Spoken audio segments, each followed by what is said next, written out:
Hi friends, April 19, 2024 శుక్రవారం నాటి news పేపర్లో కరెంట్ అఫైర్స్ ఒకసారి గమనించండి. దోహా విమానాశ్రయము ప్రపంచంలోనే అత్యుత్తమం అని చెప్పి ఒక ఆర్టికల్ రాయటం జరిగింది.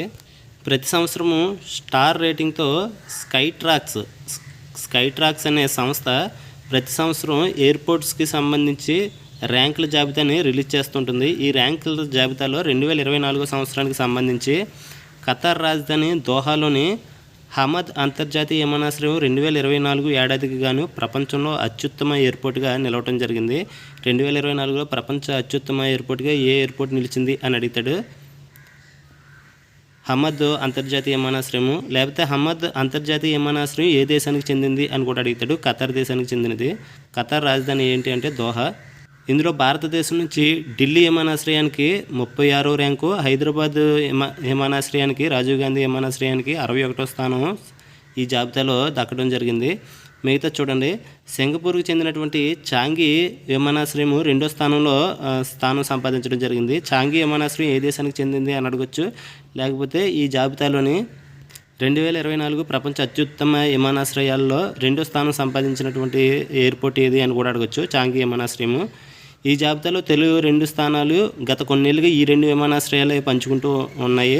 స్టార్ రేటింగ్తో స్కై ట్రాక్స్ ఏటా విడుదల చేసే ప్రపంచ అత్యుత్తమ విమానాశ్రయాల జాబితాలో గత ఏడాది చాంగి అగ్రభాగాన నిలిచింది. ప్రస్తుతము ఖతార్ రాజధాని దోహాలోని హమద్ అంతర్జాతీయ విమానాశ్రయం 2024కి సంబంధించి ప్రపంచంలో అత్యుత్తమ స్థానంలో నిలవడం జరిగింది. తర్వాత దక్షిణ కొరియా రాజధాని సియోల్లో ఉన్నటువంటి ఇంచయాన్ విమానాశ్రయం 3వ స్థానం దక్కింది. 3వ స్థానం ఏ ఎయిర్పోర్ట్ అని కూడా అడగొచ్చు. లేకపోతే ఇంచయాన్ విమానాశ్రయం ఏ దేశానికి చెందింది అని కూడా అడుగుతాడు. దక్షిణ కొరియా, సౌత్ కొరియా గుర్తుపెట్టుకోండి, ఇంపార్టెంట్. 2024లో ఈ విమానాశ్రయానికే, ఇంచయాన్ విమానాశ్రయానికే ఫ్యామిలీ ఫ్రెండ్లీ ఎయిర్పోర్ట్గా కూడా అవార్డు సొంతం చేసుకోవడం జరిగింది. తర్వాత టోక్యోలోని హనీదా, నరీతా వరుసగా 4, 5 స్థానాలు దక్కించుకున్నాయి. గుర్తుపెట్టుకోండి, జపాన్లోని టోక్యోలో ఉన్నటువంటి హనీదా, రనీతా ఎయిర్పోర్ట్స్ గుర్తుపెట్టుకోండి. ఈ 2 ఎయిర్పోర్ట్స్ ఏ దేశానికి చెందినవి అని కూడా అడుగుతాడు. జపాన్. తర్వాత హాంకాంగ్ అంతర్జాతీయ విమానాశ్రయం ఏకంగా 22 స్థానాలు ఎగబాకి 11వ ర్యాంకు చేరుకోవడం జరిగింది. అమెరికాకు చెందిన ఏ ఒక్క విమానాశ్రయం కూడా తొలి 20 స్థానాల్లో స్థానం లేకపోవటం గమనార్హం. సియోటల్లోని టకోమా ఎయిర్పోర్ట్కు చెందినటువంటి 24వ ర్యాంకు ఆ దేశానికి, అమెరికా దేశానికి చెందినటువంటి అత్యుత్తమ ర్యాంకు ఈ జాబితాలను గుర్తుపెట్టుకోండి. టొకోమో ఎయిర్పోర్ట్ ఏ దేశానికి చెందింది అని కూడా అడుగుతాడు. అమెరికా. గుర్తుపెట్టుకోండి, ఈ ఎయిర్పోర్ట్లు ఏ దేశాలకు చెందినవి అని అడగడానికి ఎక్కువ ఛాన్స్ ఉంటుంది. ఆ విధంగా గుర్తుపెట్టుకోండి. ఈ జాబితాలో తొలి 100 ఎయిర్పోర్ట్లో భారత్కి చెందినవి ఎన్ని ఎయిర్పోర్ట్లు ఉన్నాయంటే 4 ఎయిర్పోర్ట్లు మాత్రమే ఉన్నాయి. ఢిల్లీ ఇందిరాగాంధీ అంతర్జాతీయ విమానాశ్రయం ఏ రాష్ట్రంలో ఉంది అని కూడా అడుగుతాడు. ఢిల్లీలో ఉంది. ఈ అంతర్జాతీయ విమానాశ్రయం 36వ స్థానం సంపాదించడం జరిగింది. తర్వాత బెంగళూరు స్థానం కొంత మెరుగయ్యి 69 నుంచి 59కి రావడం జరిగింది. హైదరాబాద్లోని రాజీవ్ గాంధీ ఇంటర్నేషనల్ ఎయిర్పోర్ట్ స్థానం 65 నుంచి 61కి ఎగబాకింది. ఛత్రపతి ముంబై శివాజీ ఇంటర్నేషనల్ ఎయిర్పోర్ట్ మాత్రం 84వ స్థానం నుంచి 90 స్థానానికి పడిపోవడం జరిగింది. ఇందులో ముఖ్యమైన పాయింట్, ఢిల్లీ విమానాశ్రయం, ఢిల్లీలో ఉన్నటువంటి ఇందిరాగాంధీ అంతర్జాతీయ విమానాశ్రయం దక్షిణాసియాలోనే ఉత్తమ ఎయిర్పోర్ట్గా నిలవటం జరిగింది. సిబ్బంది సేవల్లో హైదరాబాద్ దక్షిణాసియాలో అగ్రస్థానం దక్కింది. గుర్తుపెట్టుకోండి, ఇంపార్టెంట్. ఇరాన్ అదుపులో ఉన్న భారతీయ మహిళ విడుదల అని చెప్పి ఒక ఆర్టికల్ రాయడం జరిగింది. ఇటీవల కాలంలోనే ఇజ్రాయెల్ దేశానికి చెందినటువంటి ఒక ఎంఎస్సి ఏరీస్ అనే వాణిజ్య నౌకని ఇరాన్ దేశము హైజాక్ చేయడం జరిగింది. గుర్తుపెట్టుకోండి, ఇజ్రాయెల్ దేశానికి చెందినటువంటి ఎంఎస్సి ఏరీస్ అనే వాణిజ్య నౌకను ఇరాన్ దేశం హైజాక్ చేయడం జరిగింది. ఆ వాణిజ్య నౌకలో 17 మంది భారతీయ సిబ్బంది ఉన్నారు. ఆ 17 మందిలోని కేరళకు చెందినటువంటి టెస్సా జోసెఫ్ అనే మహిళ కూడా ఉంది. ఈ మహిళను ఇరాన్ దేశం విడిచిపెట్టడం జరిగింది ఇప్పుడు. కాబట్టి ఇటీవల కాలంలో ఇరాన్ హైజాక్ చేసినటువంటి వాణిజ్య నౌకలో భారతదేశానికి చెందినటువంటి ఏ మహిళను విడుదల చేయడం జరిగింది అని అడుగుతాడు. లేకపోతే ఆ మహిళ పేరేంటి అని అడుగుతాడు. Tessa Joseph. లేకపోతే ఎంతమంది భారతీయులు ఉన్నారో ఆ నౌకలో అని అడగొచ్చు. 17 మంది. ఈ వాణిజ్య నౌక పేరు గుర్తుపెట్టుకోండి. ఇటీవల కాలంలో ఇజ్రాయెల్కి చెందినటువంటి ఏ నౌకను ఇరాన్ హైజాక్ చేయడం జరిగింది అని అడుగుతాడు. MSc Aries. జగన్ ఏలుబడి బలిపీఠంపై సాగుబడి అని చెప్పి రోజుకో రైతు బలన్మరణం అని చెప్పి ఒక ఆర్టికల్ రాయటం జరిగింది. జాతీయ రైతు దినోత్సవాన్ని ఏ రోజు జరుపుకుంటారు అని అడుగుతాడు. డిసెంబర్ 23న ప్రతి సంవత్సరం డిసెంబర్ 23న జాతీయ రైతు దినోత్సవాన్ని జరుపుకుంటారు. అదేవిధంగా జాతీయ వ్యవసాయ దినోత్సవాన్ని ఏ రోజు జరుపుకుంటారు అని అడుగుతాడు. జాతీయ వ్యవసాయ దినోత్సవాన్ని మార్చి 18వ తారీఖున జాతీయ వ్యవసాయ దినోత్సవాన్ని మార్చి 18వ తారీఖున జరుపుకుంటారు. భారతదేశంలో 18వ లోక్సభకి 543 లోక్సభ స్థానాలకి 18వ లోక్సభకు ఎన్నికలు జరుగుతున్నాయి. 7 విడతల్లో ఈ ఎన్నికలు జరుగుతున్నాయి. కాబట్టి మొట్టమొదటి దశలో ఎన్ని లోక్సభ స్థానాలకి పోలింగ్ జరుగుతుంది అని అడుగుతాడు. గుర్తుపెట్టుకోండి, ఎందుకంటే ఈరోజు తొలి విడతకి ఎన్నికలు జరుగుతున్నాయి. తొలి విడతలో ఎన్ని లోక్సభ స్థానాలకి ఎన్నికలు నిర్వహించారు అని అడుగుతాడు. 102 లోక్సభ స్థానాలకి ఎన్నికలు నిర్వహించడం జరుగుతుంది ఈరోజు. ఈ 543 స్థానాల్లో 102 స్థానాలకి తొలి విడతలో ఎన్నికలు జరుగుతున్నాయి. ఇంపార్టెంట్, గుర్తుపెట్టుకోండి. అలాగే 7 విడతల్లో ఎన్నేసి స్థానాలకి ఎన్నికలు జరిగాయి అన్నది కూడా గుర్తుపెట్టుకోండి, అడగడానికి ఛాన్స్ ఉండొచ్చు.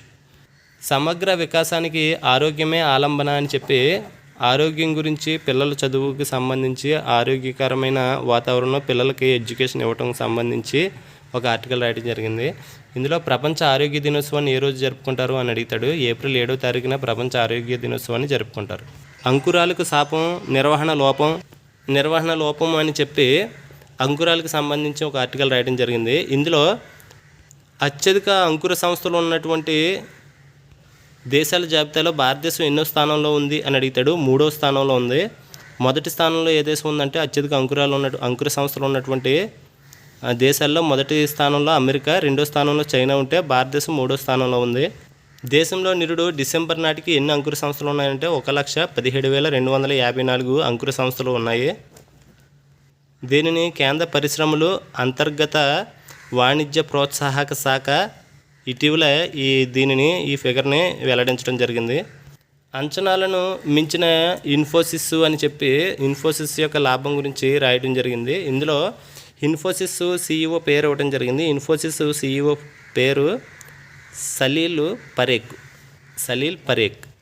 ప్రజెంట్ భారతదేశంలో 18వ లోక్సభకు 543 లోక్సభ స్థానాలకు సంబంధించి 18వ లోక్సభకు 7 విడతల్లో ఎన్నికలు జరుగుతున్నాయి. ఈరోజు తొలి విడతకి 102 నియోజకవర్గాలకు సంబంధించి లోక్సభ స్థానాలకు సంబంధించి 102 లోక్సభ స్థానాలకు సంబంధించి ఎన్నికలు జరుగుతున్నాయి. కాబట్టి ప్రతి రాష్ట్రం యొక్క లోక్సభ స్థానాలు తెలుసుకోవాలి. పశ్చిమ బెంగాల్ యొక్క లోక్సభ స్థానాలు ఎన్ని అని అంటే 42, ఉత్తరప్రదేశ్ యొక్క లోక్సభ స్థానాలు 80, ఢిల్లీ యొక్క లోక్సభ స్థానాలు 7, రాజస్థాన్ యొక్క లోక్సభ స్థానాలు 25, తమిళనాడు యొక్క లోక్సభ స్థానాలు 39, కేరళ యొక్క లోక్సభ స్థానాలు 20, మహారాష్ట్ర యొక్క లోక్సభ స్థానాలు 48, హిమాచల్ ప్రదేశ్ యొక్క లోక్సభ స్థానాలు 4. బెయిల్ కోసం మిఠాయిలు తింటున్నారని చెప్పి కేజ్రీవాల్ గురించి ఈడీ ఆరోపణ చేయడం జరిగింది.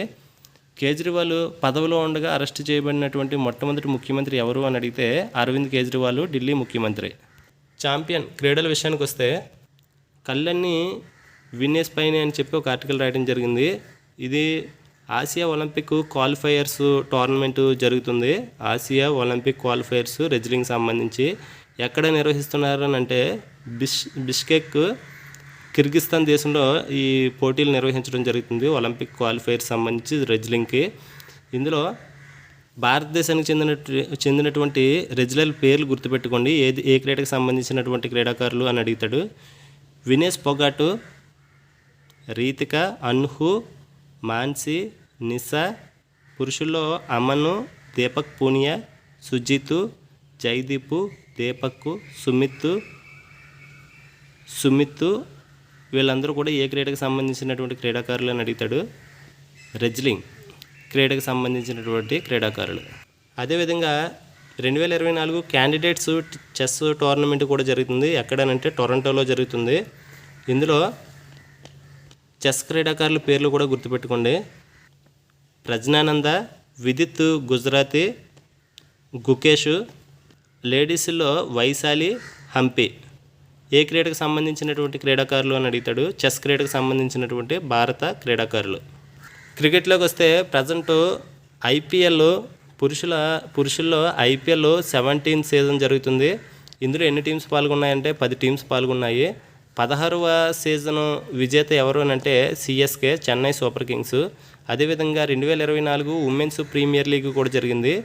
రెండవ ఎడిషన్ జరిగింది. రెండవ ఎడిషన్ విజేత ఎవరంటే ఆర్సీబీ. అదేవిధంగా మొదటి ఎడిషన్ విజేత ఎవరంటే ముంబై ఇండియన్స్ లేడీస్లో.